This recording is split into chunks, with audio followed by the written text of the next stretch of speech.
Hello friends, welcome to our channel. Friends, इस video में हम बात करेंगे डीएलएड परीक्षा परिणाम को लेकर कुछ इम्पोर्टेंट बातें। बिल्कुल आधिकारिक जानकारी आप सभी को इस वीडियो में दी जाने वाली है। बात की जाएगी फर्स्ट सेमेस्टर, सेकेंड सेमेस्टर, साथ ही थर्ड एंड फोर्थ सेमेस्टर प्रशिक्षुओं से रिलेटेड। और फ्रेंड्स, बहुत ही इम्पोर्टेंट बैक को लेकर कहीं ना कहीं आप सभी के मन में बहुत सारे डाउट्स हैं और कुछ आधिकारिक इन्फॉर्मेशन भी इससे रिलेटेड आप सभी को इस वीडियो में दी जाने वाली है। साथ ही बात की जाएगी यूपी टेट यानी कि उत्तर प्रदेश शिक्षक पात्रता परीक्षा को लेकर, अर्हता को लेकर यानी कि एलिजिबिलिटी को लेकर जो भी अभी सवाल उठाए जा रहे हैं, तो किस पर ज़्यादा इफ़ेक्ट पड़ेगा, किसको इसमें बेनिफिट्स मिलेगा, सब कुछ आप सभी को इस वीडियो में बहुत ही सेपरेट तरीके से जानकारी दी जाने वाली है। चैनल पे नए आ गए हैं तो ज़रूर सब्सक्राइब करके जाइएगा और जो भी आपके दोस्त फ्रेंड्स हैं उनको ज़रूर शेयर करिएगा। सबसे पहली बात, आप सभी के बहुत सारे ये कमेंट्स आ रहे हैं कि जो भी डीएलएड की परीक्षाएं आप सभी की 25 अप्रैल से लेकर 11 मई तक चली है, जिसमें ऑल सेमेस्टर यानी कि चारों सेमेस्टर की परीक्षाएं कंडक्ट करा ली गई हैं, तो इसका रिजल्ट कब तक आएगा।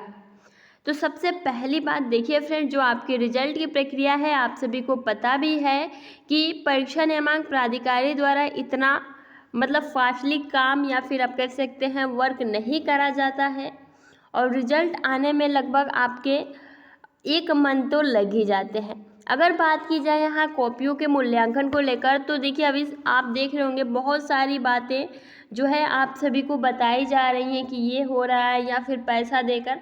तो देखिए आप सभी इन चक्करों में बिल्कुल मत पड़िए, आप सभी नेक्स्ट सेमेस्टर की तैयारी करिए। और रही बात कॉपियों के मूल्यांकन की, तो देखिए आपकी जो भी कॉपियाँ हैं सबसे पहले सेकेंड सेमेस्टर की जांची जाएंगी, देन आपका third semester, fourth semester, then first semester प्रशिक्षुओं के कॉपियों का मूल्यांकन किया जाएगा। जिस हिसाब से आपकी परीक्षाएं कंडक्ट की गई उसी बेस पे आप सभी की कॉपियों का मूल्यांकन की प्रक्रियाएं भी की जाएंगी और उसी बेस पे जो आपका रिजल्ट है वो डिक्लेयर भी करा जाएगा। और कॉपियों की जो भी जहाँ भी पहुँचाना है, आप सभी को पता ही है कि डीएलएड की जो भी कॉपियाँ हैं वो डाइट पे ही चेक होती हैं, डाइट की कॉपियाँ भी डाइट पे ही चेक होती हैं। ठीक है, हो सकता है आपकी डाइट में ना हो, कहीं और भेज दिया जाए, लेकिन यहाँ ये अगर कहें कि परीक्षा नियामक प्राधिकारी यानी कि पीएनपी में आपकी कॉपियों का मूल्यांकन होगा, तो फ्रेंड्स ऐसा कुछ नहीं है। अगर कॉपियों का जब ज़्यादा ट्रैफिक हो जाता है तो अलग गवर्नमेंट कॉलेज में जो है आप सभी की कॉपियों का मूल्यांकन करा लिया जाता है और पीएनपी अपने अकॉर्डिंग यानी कि अपने स्तर पर कॉपियों का मूल्यांकन कभी नहीं कराता है। तो जो भी अभी कहा जा रहा है तो ये बिल्कुल अफवाह है, इसको लेकर आप सभी बिल्कुल भी संशय में न रहें। ठीक है, अब देखिए बहुत सारे प्रशिक्षु यहाँ कहते हैं कि हमारा नंबर बढ़ सकता है कि नहीं। तो नंबर देखिए फ्रेंड्स, अगर आपका बैक लगता है यानी कि अगर आपका जब रिजल्ट आ जाएगा और उसमें 1 या फिर 2 सब्जेक्ट या फिर आपका पूरा सेमेस्टर बैक हो जाएगा यानी कि 3 या फिर 3 से ज़्यादा बैक लग जाते हैं, तो फिर से आपको वही सेमेस्टर के सारे सब्जेक्ट का पेपर देना होता है। अगर वहीं आपका ओनली सब्जेक्ट बैक लगता है तो जिस भी सब्जेक्ट 1 या फिर 2 सब्जेक्ट में बैक लगता है आपको उसका पेपर साथ ही नेक्स्ट सेमेस्टर के लिए आप एलिजिबल होते हैं तो उसका भी पेपर आप सभी को साथ ही देना होता है।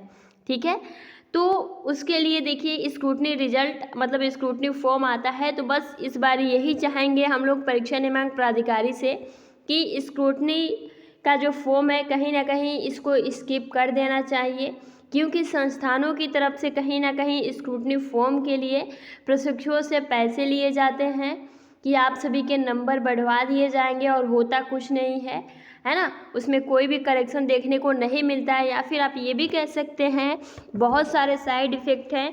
आपको स्क्रूटनी फॉर्म में 1 मंथ लगाएंगे, फिर 2 मंथ रिजल्ट यानी कि 3 मंथ आप सभी के स्क्रूटनी के रिजल्ट और फॉर्म में ही निकल जाएंगे। बाकी आप सभी के रिजल्ट में कोई भी जो है इफ़ेक्ट देखने को नहीं मिलेगा। तो इस स्क्रूटनी फॉर्म को कहीं ना कहीं हटाकर डायरेक्टली अगर पेपर में बैक लगता है तो परीक्षा नियामक प्राधिकारी को एग्जाम कराना चाहिए, ताकि जो भी प्रशिक्षु है उनका टाइम वेस्ट ना हो। क्योंकि जिस तरह से इनकी प्रक्रियाएं हैं उस हिसाब से जो आपका डीएलएड का 2 साल का कोर्स होता है कहीं ना कहीं 4 वर्ष होने वाला है ना फ्रेंड्स, 2019 बैच के प्रशिक्षु की बात करें तो। और अभी तक उनका सेकेंड सेमेस्टर ही चल रहा है। तो जो भी फर्स्ट सेमेस्टर के प्रशिक्षु हैं वो बहुत ज़्यादा डर रहे हैं। तो देखिए, आप सभी डरिए मत। अगर आप सभी अच्छे से पेपर अपना देंगे तो बिल्कुल आप सभी का बैक क्लियर होगा। और कभी भी बैक पेपर को बैक पेपर की तरह ही लीजिए, ज़्यादा फोकस, मेन फोकस मतलब आप अपने मेन सब्जेक्ट पर करिए, ठीक है।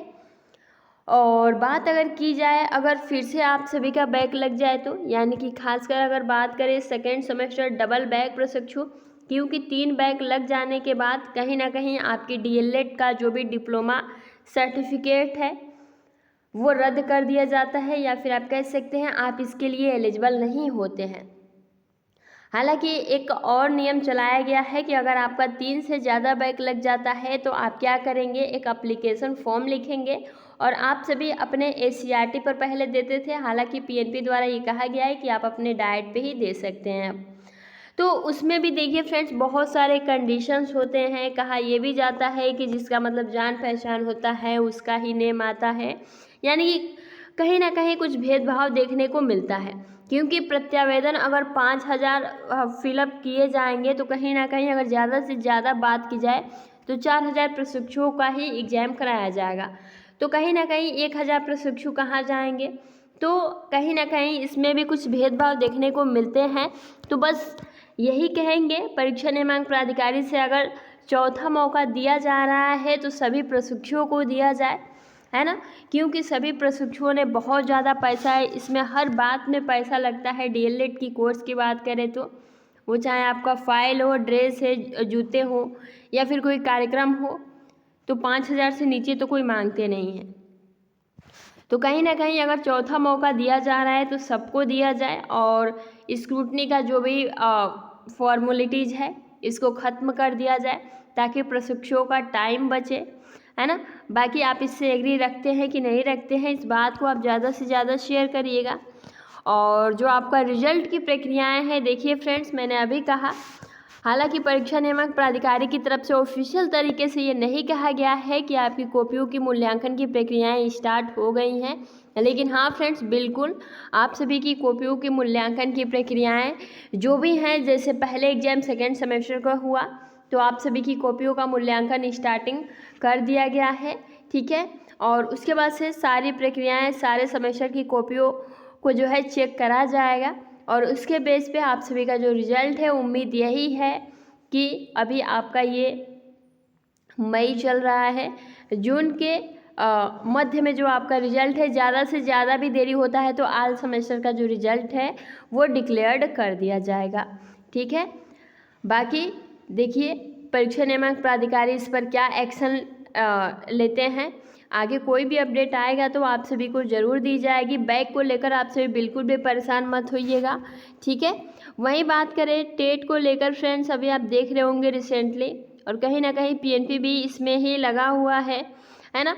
और देख सकते हैं ई पेपर वाले भैया ने एक आर्टिकल भी पब्लिश किया है कि एनसीटी की अधिसूचना से ही तय होगी टीईटी की अहर्ता।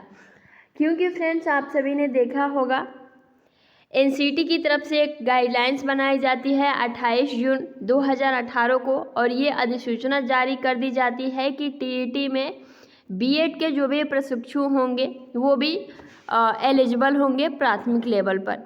और इसकी मतलब 15 मार्च 2021 को ये शासनादेश उत्तर प्रदेश में भी जारी कर दिया जाता है, यानी कि आपका जो टेट है प्राथमिक लेवल पर उसमें बीएड प्रशिक्षुओं को भी स्थान दिया जाए। हालांकि इसके खिलाफ बहुत सारा एक्शन, बहुत सारे राज्यों में एक्शन भी लिया गया और कहीं ना कहीं डीएलएड प्रशिक्षुओं को सफलता भी मिली है। साथ ही अगर बात की जाए तो हाल ही में आपने देखा होगा राजस्थान हाई कोर्ट द्वारा जो भी एनसीटी की गाइडलाइंस है, अधिसूचना है 28 जून 2018 को जो जारी की गई थी, उसको रद्द करके कहीं ना कहीं डीएलएड प्रशिक्षुओं को प्राथमिकता दी गई। और उसके बाद से एनसीटी की तरफ से कोई भी मतलब हरकत देखने को नहीं मिला, ना ही वो अपने ओर से कुछ दिशा निर्देश दिए। तो इसी पर कोर्ट ने कहा है, इलाहाबाद हाई कोर्ट ने, कि अब एनसीटी जो है अपने काउंटर फाइल करेगा कब, तो 14 जुलाई को टाइम दिया गया है।